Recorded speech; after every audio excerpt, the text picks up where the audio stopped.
बिस्मिल्लाहिर्रहमानिर्रहीम। पाक वाले वीडियोज़ में आप दोस्तों को अस्सलाम वालेकुम।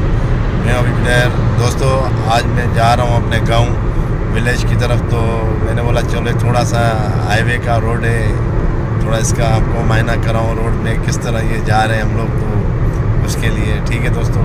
तो चल रहा हूँ मैं अपने गाँव के बाद, तो इंशाल्लाह वहाँ पे दिखाऊँगा विलेज की कुछ अपडेट है। ठीक है दोस्तों।